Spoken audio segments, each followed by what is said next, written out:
In 1792 BC, the credit for gathering together the entire land of the two rivers under a single scepter fell to the most illustrious ruler of Babylon's Amorite dynasty, Hammurabi, who came to the throne as its sixth king. He ruled for 43 years. And starting in his 30th year, he gets it into his head to emulate Sargon, to build himself an empire.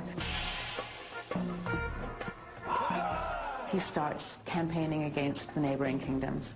And these are neighboring kingdoms that had previously been allies. These are some of them he had long-standing relationships with. And all of a sudden he's turning up on the borders with his army ready to fight, ready to take them over. Hammurabi's military campaigns were distinguished by the growing popularity of hostage-taking for the purpose of ransom. There were merchants who specialized in this, who would go and ransom the Babylonian soldiers from the enemy. They would pay the ransom, and then they were required to be paid back. So a win-win situation for the merchant, because they would make a profit of these ransoms that they were paying. Hammurabi's conquests extended from the Persian Gulf in the south to the Syrian border in the north. Although his territory wasn't as extensive as the lands ruled by Sargon, Hammurabi is widely regarded as the greatest empire builder since Sargon. He established a centralized, efficient government at Babylon, which became a city brimming with energy and culture. Whereas Sargon seems to have relied upon his power and his almost terror tactics to keep people under control, Hammurabi presents himself almost like a modern politician in that he wants to be loved. He wants the people to like him. He's going to set up laws that will protect them, not laws that will terrify them and force them into submission. Hammurabi's fame grew from his conquests, but his greatness derives from his achievements in the realms of justice and learning. Towards the end of his reign, he erected monuments in several cities. The largest one to remain intact is a stone slab known today as the Hammurabi Stele. It contains a list of 282 legal pronouncements. They're written in a wedge-shaped script called cuneiform, the earliest known form of writing, which developed in Sumer at the end of the 4th millennium. Some of the judgments are draconian.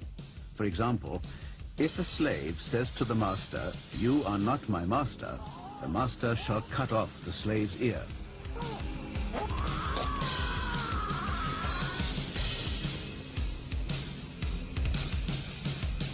Another reads, "If a man brings an accusation of murder against another man without providing proof, the accuser shall be put to death." And again, if a woman is not discreet, thus neglecting her house and discrediting her husband, they shall throw this woman in the water. Hammurabi's administration of justice was comprehensive. His code comprises a mingling of ancient taboos and traditional customs with modern practices.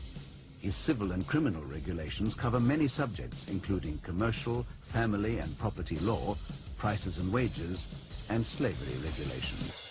Some of them seem very sensible to us. Hammurabi's, the court spends a lot of time on specifying the social position of a married woman, when she's at fault for doing something, when she's not, what her property rights are. Laws that seem very, very advanced to us nowadays and very much not unexpected. On the other hand, what we find in the Hammurabi Code is the eye for an eye, tooth for a tooth passages that totally parallel the biblical notion of that. Hammurabi's justice was not necessarily equitable. Rights varied on an individual's status in society, whether as a land-owning free citizen or a civil servant or a slave. If you, as a citizen, kill a slave, you might get away with just paying a fine. If you kill another citizen, you most likely are going to be killed for that yourself. So certainly in the old Babylonian period, not all animals were equal.